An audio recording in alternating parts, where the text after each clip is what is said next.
Good morning, good afternoon, good evening, yWhales, wherever you are in the world today. So today is February 21st.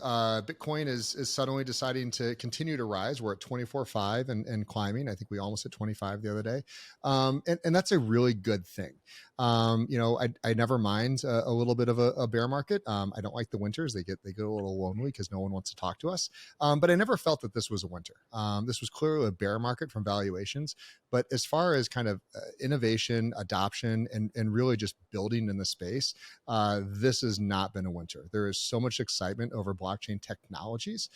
There's a lot of issues, I would say, around regulation, which we're going to kind of not dive too deep into today, but really the concepts that we're seeing so much of, which is how do we onboard trillions and trillions and hundreds of trillions of dollars of digital assets onto various blockchains that's the goal. That we want to move away from Web 2 kind of, obfuscated, sheltered servers that have one or two people controlling them, to kind of this global decentralized ecosystem of blockchains. And I think there's going to be lots of blockchains, not just one to rule them all, but essentially interconnected the same way the web is today. I'm really excited. I've got two guests with me. One, Clifton is our co-host for today. Clifton is a yWhales advisor. And Clifton, would you mind giving a quick overview of yourself and your background? Yeah, awesome. Thanks, Jay. Clifton or Cliff Ertley in Denver, Colorado. Sunny, about to snow here today. Been in the crypto space as an investor for over a decade now. So seen lots of booms and busts, gotten rugged, gotten cold storage, hot wallets, cold wallets, I've seen it all. And really, really excited here today to chat about security and tech and former programmer. I actually also have a engineering business on the side that focus in electrical power infrastructure as well. So looking forward to talking about how to onboard, traditional corporate America as well into crypto, not just degens like me. Awesome. And that's why I bring out the big guns, because we have Omer here today from Fireblocks. And Omer is the head of all Web3 products for Fireblocks.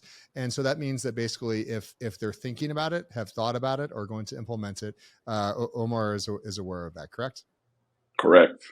Fabulous, sir. Correct. So if you wouldn't mind, let's take a second and kind of go backwards a little bit and talk through kind of your history of how you got here today. And then we're going to absolutely do a deep dive into Fireblocks tech today. Awesome. So first, thank you very much for having me. It's very exciting and happy to be here. So my background, I'm a little bit newer to blockchain than Cliff is. So I started around 2015, 2016, more as like this rumors going around about blockchain and what it is, and kind of looking into technology. I think I really got into it once kind of ETH took off, because again, I'm as well a former programmer, doing a lot of JavaScript. So I went to Solidity, obviously, as a first choice, and started messing around with like smart contracts, and I really liked it. At that time, I had my own startup that did real estate crowdfunding in the US. And so I dealt a lot with regulations and how private equity works and private equity investments into real estate. And at that time, for some reason, I thought it might be a good idea to combine the two of them, because when you think about it, private equity, what it suffers the most is about liquidity, right? And then like you have investors coming into the space, and they invest in like, I don't know, a ground up project in real estate. And then, it takes time, right? It's like a 2, 3, 4, 5 year investment. And if you onboard a lot of investors into those, SPVs, these special purpose vehicles, sometimes things happen. Statistically speaking, a percentage of your investors will always come in and say, "Oh, you know what? I mean, I really need I need the money.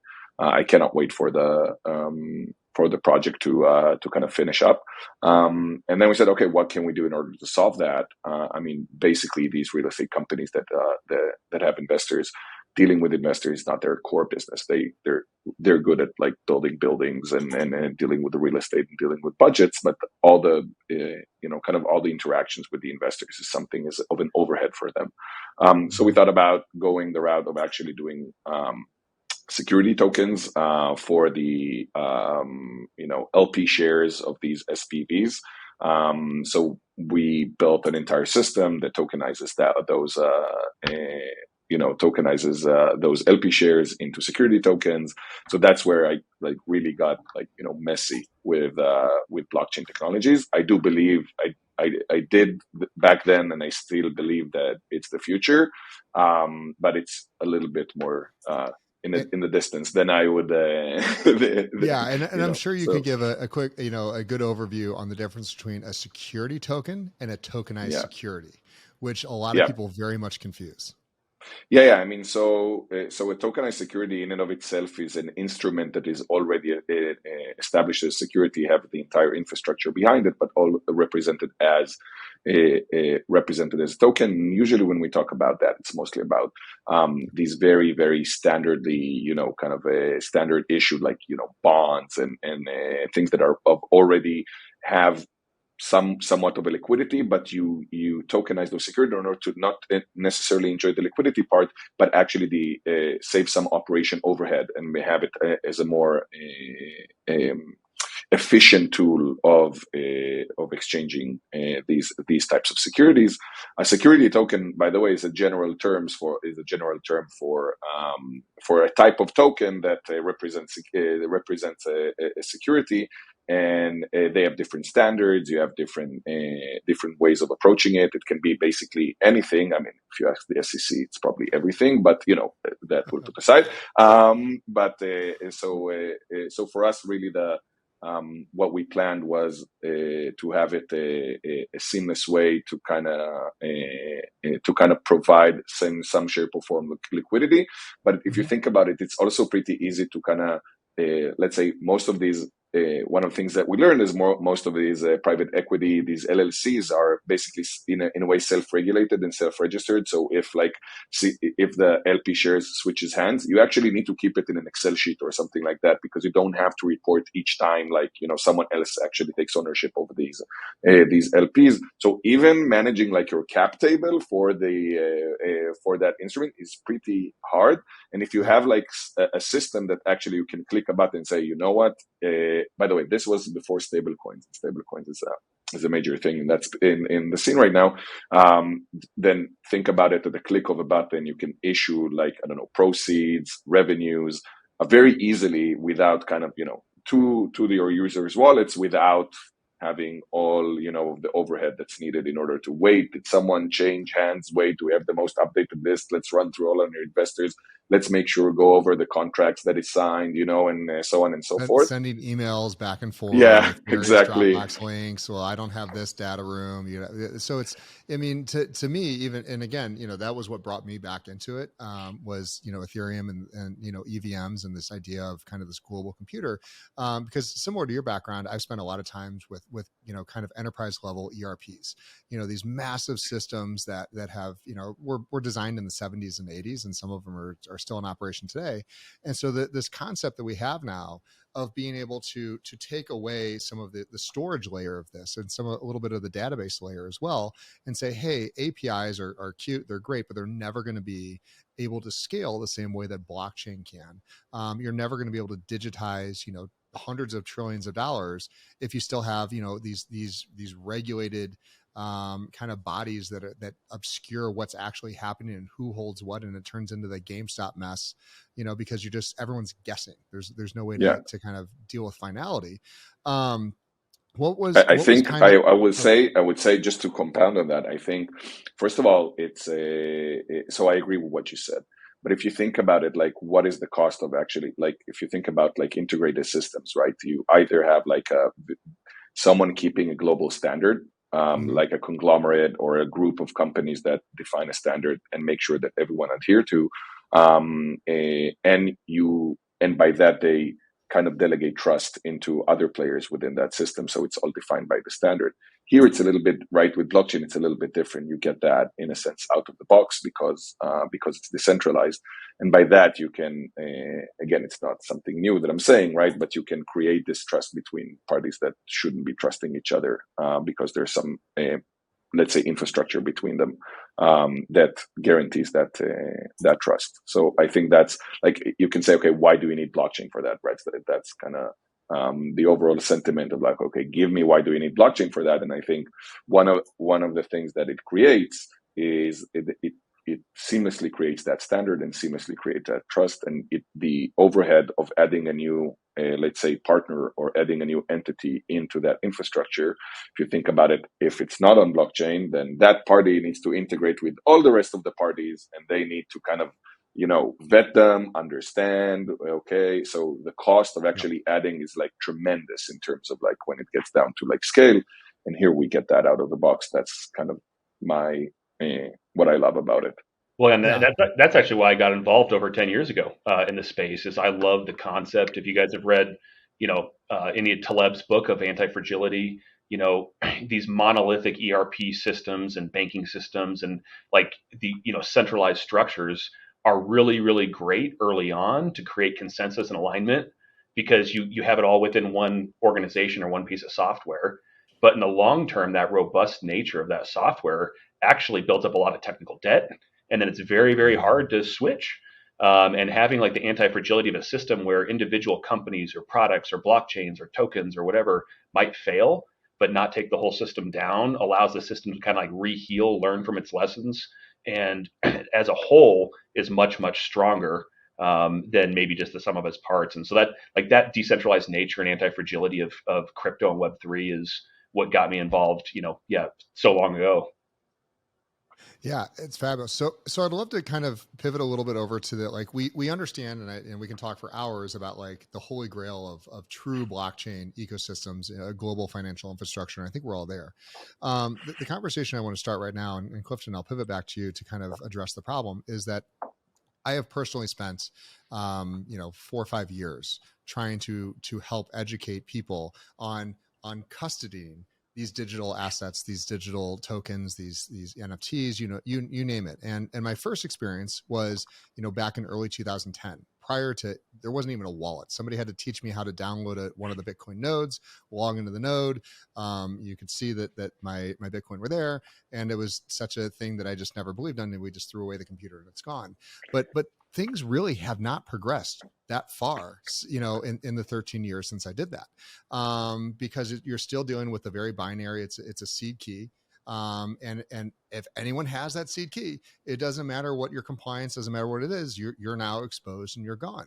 So, Clifton, talk a little bit about, your experience, because you've been, active in the space longer than me, what it's been like to see the evolution of custody, and also what it's been like to just, so many stories of heartbreak of people that do know what they're doing, that have just entirely lost, 100% of their assets, believing that this is safe and secure. Yeah, what I love about what you guys are doing is that we can try to solve these problems before people learn them the hard way. I personally, my saying is I've lost more crypto than I've made. I lost a lot in rugs and just doing wrong. Never gotten hacked, but I keep everything. I'm very fastidious. I keep cold storage. I split up my seed phrases, protect myself against wrench attacks with various means and methods that everybody kind of can. But at the end of the day, up until recently, it feels like it's a very rogue and independent, unless you're like a total security weirdo. You're really unable to do this well, and you're exposing yourself and your family or your business. Jay and I know folks that have run, corporate treasury management on a ledger device, and that's a pretty, and how do you deal with like the typical, financial systems that you would build within a company for checks and balances and controls? It just hasn't existed. And then the one thing I really want to get talking with you guys about is, I love how you guys talk about the idea of like UX and usability being actually part of security. It's not just arts and crafts, but actually developing intuitive UX can actually be a security asset. And so I just think the ability of Web3 to integrate with, corporate businesses like the one I'm sitting in right now, and maybe less technically savvy folks, is going to be entirely based on building robust security and strong UX. And I guess I'd like to hear what your guys' thoughts are on that and how you guys think about those combination. So I would say there's a lot to unpack here. And I would say you should definitely take whatever means necessary and available to you to secure your digital assets. That goes without saying. I'm just premising because I'm going to say something that might be considered unpopular just now. Okay. I think up until now, the fact that it was so hard and so complex to kind of start dealing with digital assets as an individual might be considered actually a good thing, because it's not like someone put a button in front of your face and said, oh, you know what, here, enjoy like this yield, or enjoy like this super cool thing that is going to appreciate like 10,000 times more, right? It was kind of conserved into, kind of the technical savvy, or the people that are not technical savvy, but took the lengths to actually learn and understand what it means to create a wallet and to go and connect their wallet to like a DeFi protocol. So it's not everyone, right? I mean, if we think about the market cap and who does that, it's a very small percentage of the world population. And I think it kind of helped crypto in a sense, because if everyone were onboarded and these rug pulls would have occurred, then we'd be in a much harder situation in terms of regulation, right? So there's a good thing to the complexity of or the friction that happened up until now when we dealt with like speculative instruments, which is cryptocurrency, tokens, and DeFi, right? I mean, that's kind of what mastered like the last 10 to 12 years, and now so there's a good thing, there's a positive side to it. Now, this is for individuals. Businesses, on the other hand, right?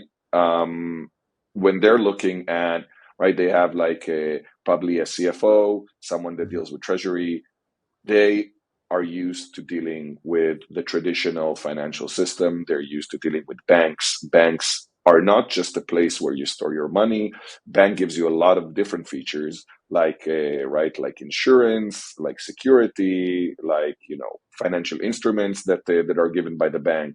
So that's what they're dealing, right? They have this an entire set of tools. It's not just, okay, can you hold my money for me and that's it, right? So they're used to like an entire set of tools. And there's this I would say a notion, or this sentiment that a bank is a super secure place, and nothing can happen, and if something does happen, then you're insured. There is no equivalent basically of that in the crypto space. And also, again, what we argue at Fireblocks is, you should hold your own assets, right? I mean, you're not compromising any one of those features when you hold your own assets, right? It can be insured. It is as secure. You can set as many policies as you'd like over that, and then adhere to any policy that you have internally in terms of treasury, financial and treasury operations. The same thing that you do with with fiat, you can do with digital assets. You don't need another counterparty risk of another player actually owning your money, and then if something happens, not that anything happened, right? I mean, everyone's good. All the central exchanges are great, but so I'm saying you don't need to compromise. So that's what I'm saying. Like, you can have top-notch security, the best security, and then also own your own assets, which is part of what we're advocating in this space, right? As blockchain, it's like don't let anyone else custody your assets, custody it themselves. Doesn't go for everyone, and there are merits to also exchanges, obviously. But I think that's kind of how I would differentiate it. If you're an individual, do the research, do the work. You're probably one of 100 or 75 people that would actually go through with it and invest funds. And there are risks, even for the most advanced users. That no one comes into crypto and says there's no risk, right? I mean, I'm totally safe. So you that's haven't good for been on the individuals. Safe Moon. You haven't been on the Safe Moon subreddits recently, obviously. Yeah. But then as a business, you have responsibility. You have responsibilities to your customers. You have responsibility to your investors. You have responsibilities to your employees, right? Mm-hmm. So you have to take any measures, like with any vendor that you onboard, with any operation project that you want to support. You have to do, as a business, be responsible and make sure that you have the right solution in the right place. Yeah, and you bring up a great point. Number one, I have gone through all the cycles of I hate banks. Oh my God, they're driving me crazy. I want to be in crypto so I can just deal with my own things, to now I'm dealing with my own things. I miss the bank because I don't want to deal with my own things because it's really hard and I'm constantly having to worry about it. And every time I hear about a new hack, or there's like, and it's every day, or there's a bridge that's now been hacked and it's nothing I even did wrong, but now the bridge that I used, 6 months ago is now been exposed. And so it's just, it feels very much like the early Web 1 days, when you're dealing with like Napster and a bunch of, early peer-to-peer stuff. And it's like, you didn't know if you're getting, the new Madonna song or your virus is going to wipe your computers in the next few minutes. And, that's all okay when I'm talking about my personal funds. Like I have a responsibility to myself and my family to, kind of make good decisions. And if I want to be a little bit more on the risky side of custodying my own funds or leaving it on an exchange, that's for me. When you're talking about a business, now I have a fiduciary responsibility of which I am, legally, need to make sure that I'm seeking out the most cost effective and the most, secure means of holding investor funds, as well as employee payroll and everything else. And that's where I just suddenly raise my hand and say, nope, not going to do it. And so I can say, as a disclosure, yWhales, we did a very long due diligence path that we went through. Everyone's got opinions and thoughts, from, hey, just get a Genosis wallet. MultiSig works great, to some various competitors. And we ultimately landed on Fireblocks. And I will say, the setup and onboarding process for Fireblocks is intensive. It required not just a couple phone calls, not just sign up online, but it was multiple Zooms, had to engage out third-party security experts to be able to kind of really get everything set up. And it gives you so much better appreciation for the way this should be. Now, these are enterprise solutions. And so I'd love you to kind of, Omer, if you can kind of walk through that onboarding process that I did a bad job describing of what that is, because I think that most people aren't quite aware. This isn't just a UI that you're plugging in over a wallet. This is, enterprise grade security that I think is, on par with some of the largest banks in the world. Yeah. So yeah, first of all, yes, I think the largest bank in the world. So yeah, BNY Mellon is one of our customers, and we built the entire digital asset custody for BNY Mellon. You can. I'm not disregarding Jay. No disrespect for for you and your team. BNY set a slightly higher standard in terms of how you run security. But I think overall, it's very important to stress out this. Obviously, we could have taken a route of do it by yourself, have it self-serve. We're here to help if you need any help. But I think one of the things that characterizes Fireblocks is that we really appreciate our customers, and we really might want to make sure they're successful. And they can be successful in various different ways, right? We run all the way from, again, traditional banks to the more to the more modern, hedge funds, prop trading, VCs that deal with digital assets, all the way through fintech, B2C companies that run on our infrastructure. So the process is you have to understand where your customer is coming from and how they see success. And in order to make sure that they achieve that success, you need to make sure that you're giving them the right guidance and the right education in order to do that on top of our platform.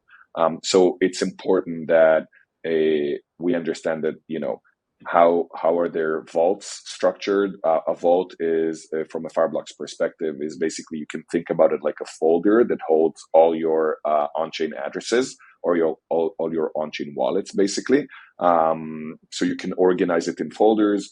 Then you need to decide, okay, which actions can I take on those wallets, to where, by whom, who needs to approve, do I have limitations? Do I restrict it by daily volume? Do I restrict it by the type of assets? Do I restrict it by the destination that it goes through? So all of that, and Fireblocks has already transferred more than, I think the relevant now number is over $4 trillion worth of digital assets on its platform. We need to make sure that all of that is safe, secure, and adheres the policies of our customers, right? So. Yeah.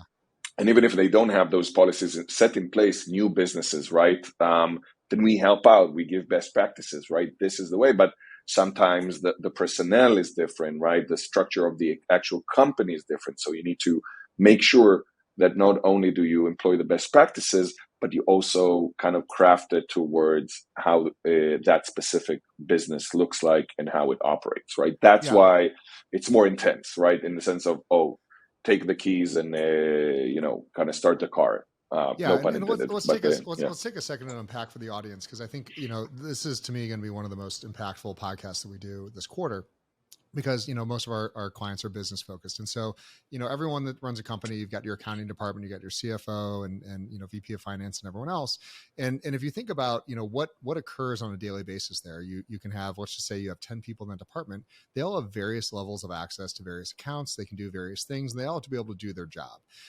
What you can't have is like one dude with a wallet that's like parsing out funds to, and I've seen that, and I'm not joking, I've seen this, where the CFO has the main wallet, all the other people have like their own little wallets, and they're just transferring money back and forth all day, and it's kind of on a like, hey, we'll settle it at the end, it's blockchain, it's secure. That's not how enterprises work. It's a very the inability to put in rules, to do timing, to say, hey, anything over $10,000, like give me an hour to make that decision. If that's really there, let's go ahead and send some words. Clifton, you run a couple businesses. Define kind of what it would take for you to incorporate true cryptocurrency assets in place of a traditional bank. Yeah, because I imagine a lot of your enterprise customers that come in that are not like prop trading shops or like Web3 traders. You have an ambassador like me who might say, hey, I want to bring my business to Fireblocks. But then you have a whole litany. Yeah, certainly the finance department, which is the primary, stakeholder for, the custody and treasury management. But you have HR for payroll, and you have your legal counsel for like, understanding risk and exposure. Then you have your IT and information security folks because, at the end of the day, the IT infrastructure and engineering behind that, they're accountable for. And so, a lot of cases, you guys really have to almost look at like, it's like a Fireblocks Web3 101 class for like the people that we're bringing on board, because they've heard me talk about it enough. They don't want to hear it again from me. Like, so like, how does that education of the non Web3 savvy folks that are going to administer these systems look like? So again, it's I would say, generally speaking, it very much depends, right? You don't come to a business out of the blue and start educating them about digital assets. They have to have at least some sort of interest in it, because otherwise it's going to be a very, very long sales cycle. They need to go through various hoops in order to do that. So if you really want to onboard like the less savvy in the digital asset space, you start with something. You start with a POC. Say, hey, don't go straight ahead and automate, like, transfer your entire business into, blockchain, DLT, blockchain technologies and digital assets, right? Let's pick and choose. Let's take part of your business and let's see how it can, one, make it better, two, have you guys onboarded into like what it means, get you comfortable with how this assets behave, and what needs to be done in order to secure them, right? So you don't go straight away on like an entire overhaul of their like treasury system. And by that, obviously, you always need a champion within those companies that really believes and is persuaded that digital assets, let's say, most of the time is, if you're not at least experimenting with digital assets, then your competitors might be, and then like they might leverage it in order to gain some sort of a unique advantage over you, right? So even dedicating very small amount of resources to kind of do the onboarding might be a good decision from your space, and at least you're acting from knowledge and not basically not acting out of fear or out of misunderstanding of the space, right? So you learn, you experiment, you do a POC. It might fail, it might not succeed, but then at the end of the day, you say, I tried, I understand, and then next time around, I'll be smarter to implement it as part of my business, right? So it's always like these baby steps into this field, and make sure that you have like something very concrete that you want to test out. And then we come in, we help you test it out. Again, it might not succeed, but at least you're more knowledgeable. Organization is more knowledgeable than it was before. In general, what would you say are some examples of like dipping that toe? Because obviously you're not going to start with payroll. That's people's lives and No. that. So what are some examples that you've seen work well for folks that are trying to step their way into Web3?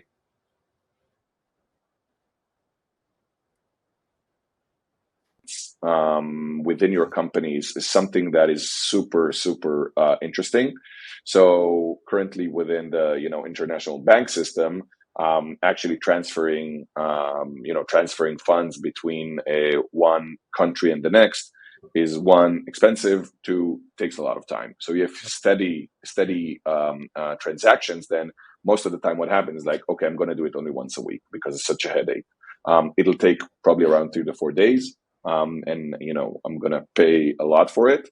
And if you do cross-border payments, even a small amount of cross-border payments with crypto, then we can get up to, it will take probably 12 minutes end to end, like from the moment that it's fiat on one side to the moment that it's fiat on the other side, right? So having like cross-border payments integrated into your business is rather simple.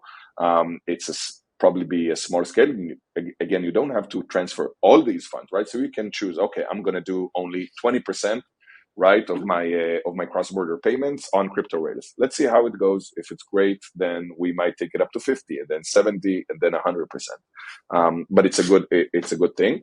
Now it very much depends, right? This is if we're talking about actually not necessarily a financial business, but on the non-financial side is right. If I want to start with something, I can also start with, okay, I'm a brand. I have a large customer base. Maybe we will roll out some small size loyalty program based on some sort of a crypto experience, right? The blockchain experience. And this is what we've seen from, the larger brand like, Nike, Adidas, Starbucks. They started out way back with something, very nice from a marketing perspective, did a lot of splash.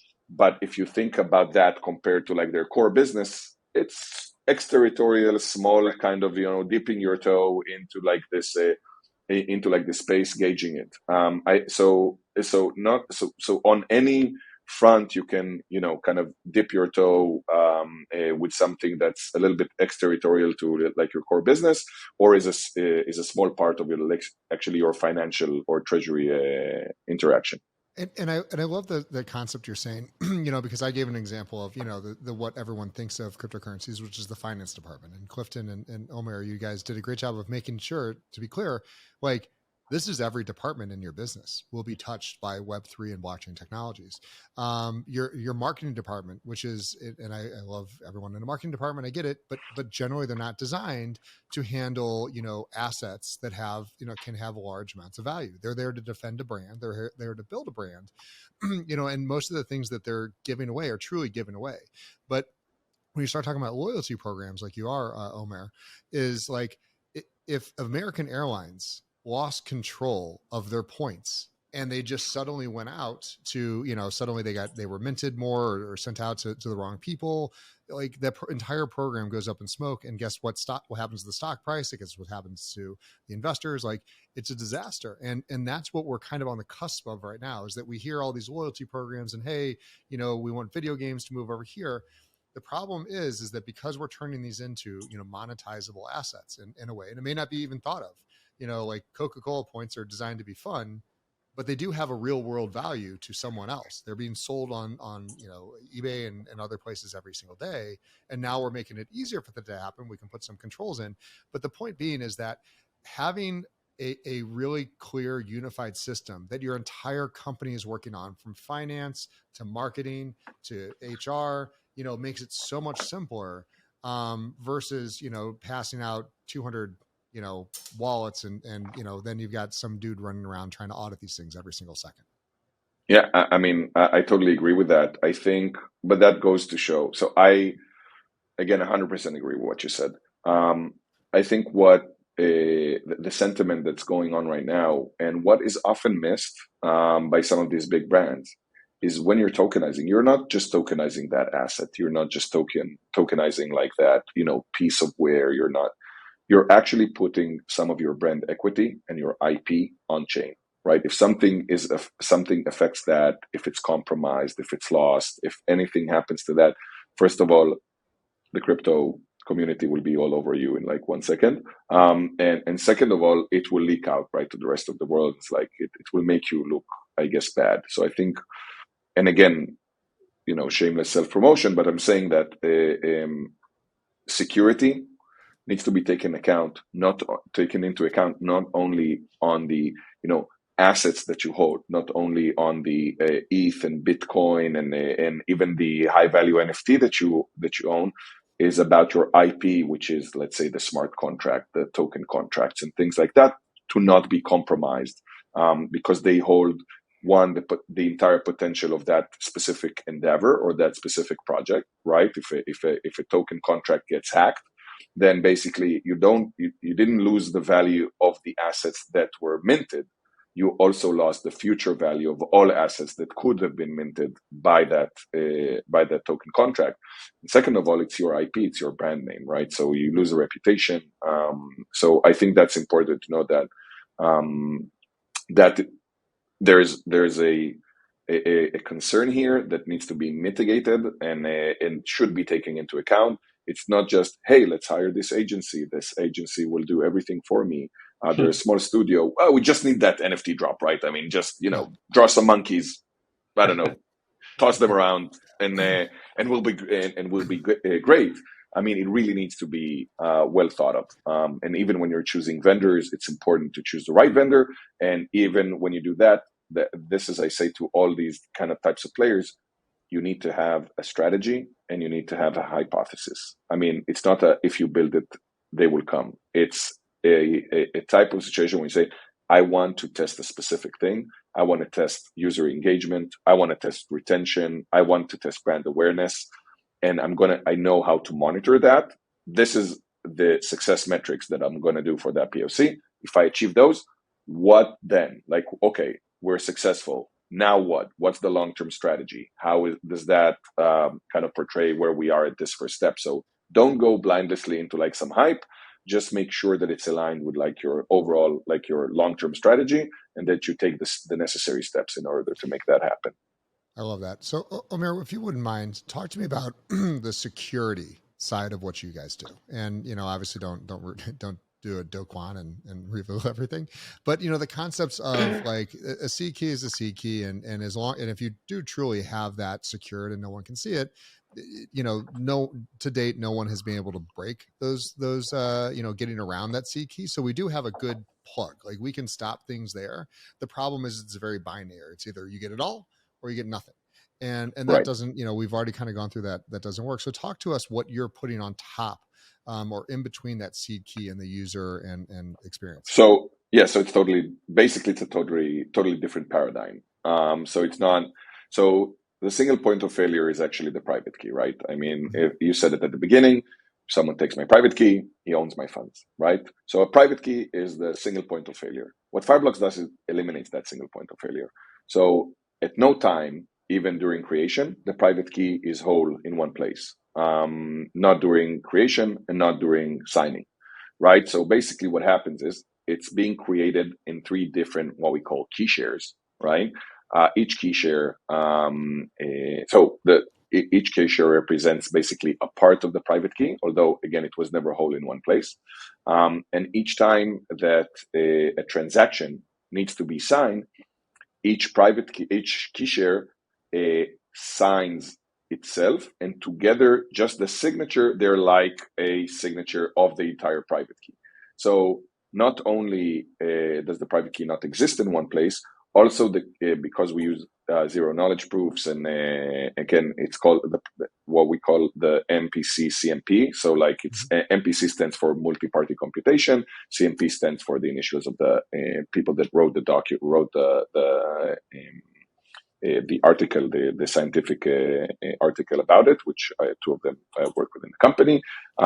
So basically, multi-party computation is a term that is used to portray a situation in which n different party, or x different parties, they can prove some sort of calculation without revealing actually what they hold, right? And that can be then verified and approved. So the same logic is same type of logic is applied to crypto. So basically, each one of those shares, let's say I have a share, Jay, you have a share, and Cliff has a share. We do some mathematical calculation. We each sign our own share. Together, that signature is like the signature that would have been done if the entire private key would have signed. So then you don't have a single point of failure. No one has the private key. If worst case scenario, you have a disaster recovery kit, you can actually pull all the shares together, and then for the first time ever, calculate the private key out of that. But that's if you kind of, that's a very big process. That's not a like, hey, no, I gotta mint an NFT real quick. Let's get this done. Exactly. At this point, I've got laptops in like 3 points of the earth that correct. Are very spread out. So the next step is basically what is kind of how it is managed. So two of those. So we have 3 key shares. All 3 key shares need to sign, right? That's why it's called a 3 out of 3. You have all of them needs to sign.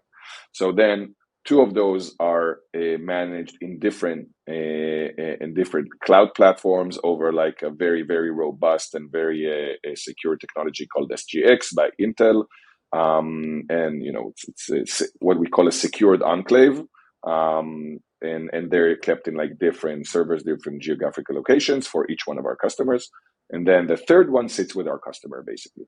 So what does that mean? It means that we can never act on behalf of our customers. If the customer doesn't actually sign with his key share, nothing gets executed. It cannot be executed on, by design and on a mathematical level, okay? And then what we can do on top of that is basically tell our customers, and this is where the policy comes in, hey, you can define on which transactions the part of Fireblocks will sign a transaction, right? So like, okay, you tell us, you know what? If it goes to that specific destination, let's say it's like a wallet address that is known to be malicious, you can actually put it on a deny list or something of that sort.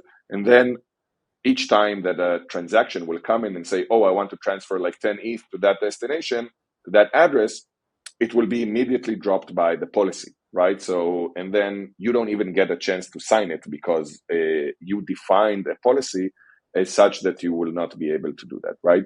And that is basically made, we're able to do that because the way that we utilize MPC for the key management solution. Right, so that is the very core of the Fireblocks offering, and then on top of that, you can do also a lot of different things. But let's see where it goes. But there are a lot of things to cover.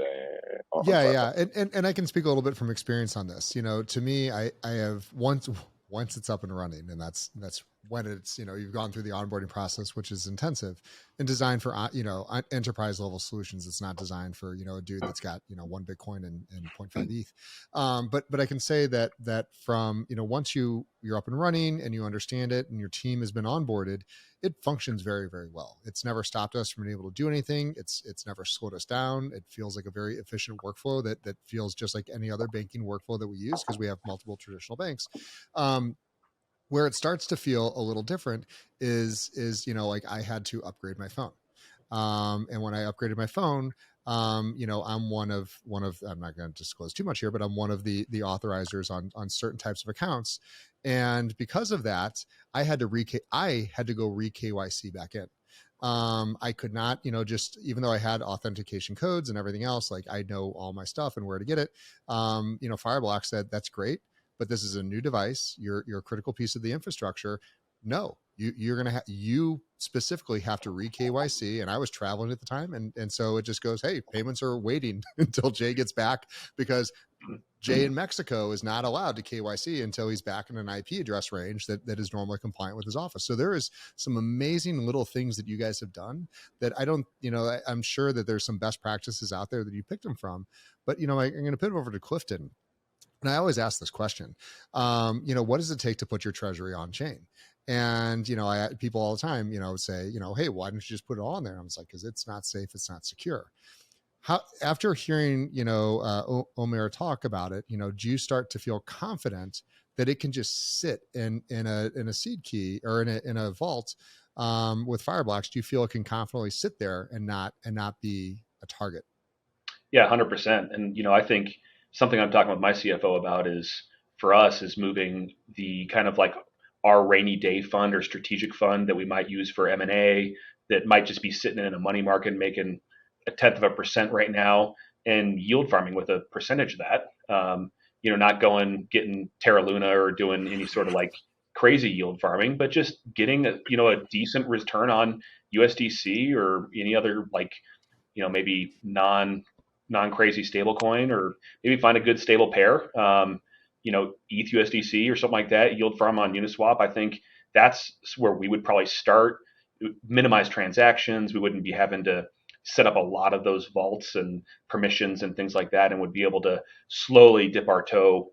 And that's where I see us at least starting. And I think it's probably where a lot of, because we're not a financial, we're engineering services, we build infrastructure, we're not sending international payments. And so for our AP side of the business is pretty simple, other than payroll, which I would never move to crypto, not for a very long time. And yeah, so that's kind of how I think about it. But I did want to say, just for the listeners that are not MPC or tech savvy, I love MPC and all the other like zero knowledge proof stuff that's coming out. But can you explain MultiSig versus MPC for our listeners?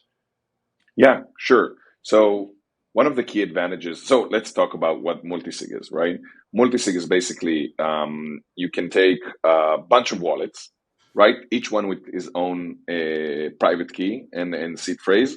And you can have a transaction go through a smart contract, and then all these other wallets need to sign that on that transaction in order to approve it, right? So basically, it can resemble the effect of like MPC, because you can say, oh, you know what? I need 2 out of these 3 wallets. I know that these 2 wallets belong to, some member of my organization, and they need to sign it, right? And you can draft like on the smart contract exactly what are the thresholds, who need to sign, if there's a single approver, things like that you can also do with MPC.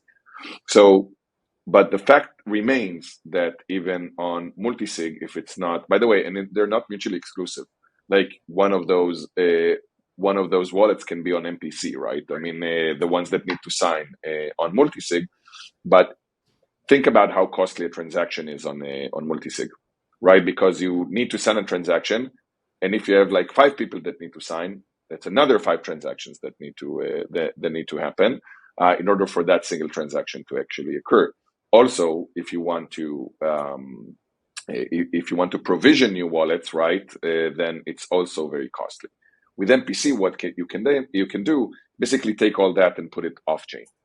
So even creating a wallet is done off chain. Even creating like the address is done off chain. It's calculated, and then only once it becomes active, you actually start paying for gas fees and so on and so forth. So, and then the entire authorization mechanism is completely off chain, because it's not reliant on on-chain wallets. It relies on those key shares that I just explained. So that's kind of the major differentiation. I think multisig does make sense in the sense of like what we see with Gnosis Safe. So like a DAO that you have many different individuals that need to make decisions on let's say on a abstract business entity, and they're not related by any other means, so they don't get paid by the same company. They're different individuals. So it makes sense to have, because they utilize their own wallets in order to approve or deny transactions that are being initiated by an entity that they all relate to. But if you're a business in that sense, then in any case, you're an entity, right? In any case, you have a professionals within your company. It makes sense to go more on the MPC route and not the multisig route. Gotcha. Amazing conversation, Clifton. Thank you so much for the time, right off the bat. And Omer, the insights and kind of knowledge that you're bringing to this team is just amazing and fabulous. And again, as a user of Fireblocks, this is what allows me as a CEO of a Web3 company to sleep at night. We hold a significant amount of funds, not just in traditional fiat, but also in we're only USDC. So I mean, there's nothing else that we really have there. But just that one currency being on chain, there's no bank that can manage it. There's no traditional institution. It's really a massive need in the industry. But Clifton, as we kind of come to a close here, what was your kind of biggest takeaways and thoughts from this that you're going to bring back into your own company, as well as advice that you're going to start giving out? Yeah, I mean, for me, it's just been cool to see Fireblocks grow from a market cap and like being able to serve business owners like myself. And for me, the onboarding and education for my staff to hear how robust it is, and the putting security first.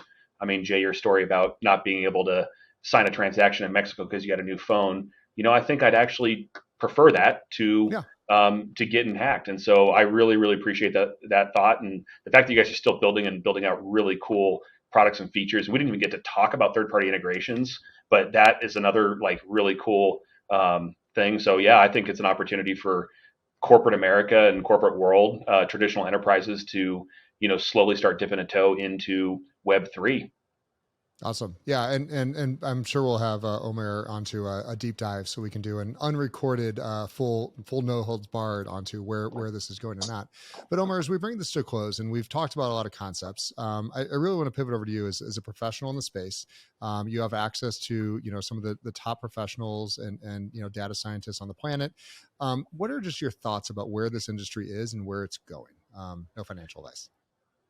Yeah, no financial advice. I'm actually going to focus on the non-financial, actually. But I think what we've seen up until now, and I mentioned it, and what interests me is that we've seen, like, up until now, a lot of tools being built on top of this technology, mainly for kind of a trading, speculative, which is great. That's, kind of first use case was, okay, let's build an economy.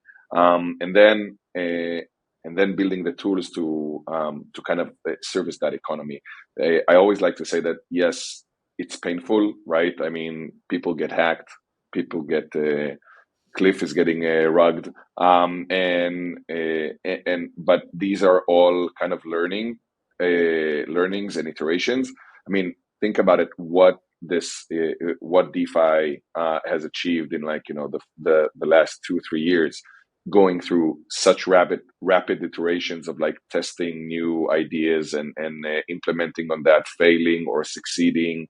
And it went through so many iterations within such a short amount of time that this is basically why I love this industry. Where we're seeing it take off now, or what we think would be kind of the next thing, is that, okay, so how do I take that and apply that to normal day-to-day usage, which is not necessarily financial, right? I mean, so I mentioned loyalty programs, but like utilities over NFTs, there are companies doing NFT tickets, disrupting industries of like, I don't know, airline tickets, so companies like TravelX, and really, really cool ideas from that part, but also community building from the other hand, which is more, again, as we've talked about a little bit on the marketing and the ecosystem that it builds. Like the amount of new startups that are entering that space is completely astonishing, and how they treat that and building that ecosystem and the suite of products that needs to be used and the tools that are being built.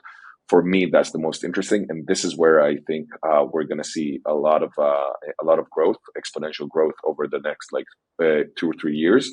Is products that are built, in Web3 on-chain, incorporate on-chain capabilities. We might not even know that they incorporate on-chain capabilities. That's where kind of the UX meets kind of the, Web2 meets Web3. But then it will affect everyone, right? If it's a really cool game, if it's like how you buy tickets, if it's how artists get royalties, all the creator economy, this is kind of where we think it's going. Yeah, and I really want to echo a little bit of that as well. I mean, to me, it's so valid and it's so important to be talking about the way you are. Nobody goes on Twitter or Facebook or Instagram and cares one bit about where it's hosted. All they care is that the data that they put up there is the same data that is there day after day, and that they can see compliance. And if every time they log into Twitter their own account was all messed up. Everything was always, fooling around. They'd be like, these guys don't know what they're doing, and they're going to move on. Yeah. And we're still in that kind of phase right now where people are like, I don't know what to, how to use this technology. Is a JPEG really worth millions of dollars, or is it just a key that accesses, some utility down the road? And so the most important part, and where I really applaud Fireblocks, and you can see it in your guys' valuations, is that no matter what you're storing, no matter what you're building, no matter what it is, custody is one of the biggest challenges. I say over and over and over, Web3 has a lot of issues. Bridges and wallets are two of the largest ones. And, we're not going to get anywhere if everyone has to feel like they have to escape back to fiat, back to the bank every time there's an issue. We need to feel secure that on-chain is just as secure, if not better, than in that account. So I really, applaud everything you guys are doing, how you're working on it. And there's a lot of choices out there. There's, Fireblocks isn't the only game in town. It's the one we chose, and it's the one we're choosing to highlight here. And love that. Clifton, any final thoughts as we head out? No, I appreciate the time, Jay and Omer. It's been a great chat with you guys. Fabulous. Thank guys. you so much. Anytime. yWhales, this is Clifton and Omer from Fireblocks. We really appreciate all your time today. Anyone's interested, you can always go check out Fireblocks' website. They've got a whole bunch of social media things. I think Omer probably, do you reach out and talk to people in public, or you stay hidden behind the scenes? I'm happy to talk to everyone that is happy to talk to me.